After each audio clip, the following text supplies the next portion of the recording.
যে শোনো শোনো শোনো শোনো বাবা শোনো শোনো শোনো হ্যাঁ শোনো, এটা এটা কি, এর খেলনার নাম কি বলো তো? কি এটা? এটা কি গাড়ি বলো? টেটু গাড়ি। এই গাড়ি তুমি কোথায় পাইছো?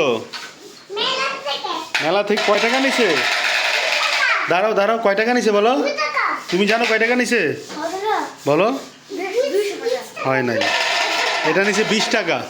20 টাকা এক একটা গাড়ি নিছে 20 টাকা। আর আমরা যখন ছোট ছিলাম তখন এই গাড়িগুলোর দাম ছিল 5 টাকা, বুঝছো?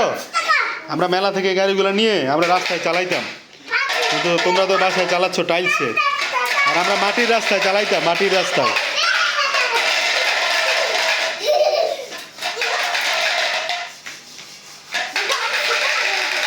হ্যাঁ বাবা, হ্যাঁ হ্যাঁ, উল্টা পাল্টা গেছে। আহিয়ান দাঁড়াও, আহিয়ান দাঁড়াও, তোমাকে দাঁড়াইতে বলা হয়েছে, দাঁড়াও। ওকে, শুধু হাত মুখটা ধরে দেবো। দেখি গাড়িগুলো একসাথে রাখো, দুইটা গাড়ি একসাথে রাখো। দাঁড়াও আজ, দাঁড়াও, এটা একটা ছবি ভিডিও হবে। হ্যাঁ দেখুন, আমরা দুইটা গাড়ি কিনেছি। আয়াজের গাড়িটা হচ্ছে পিঙ্ক কালার, আর আহিয়ানের গাড়িটা হচ্ছে হলুদ কালার।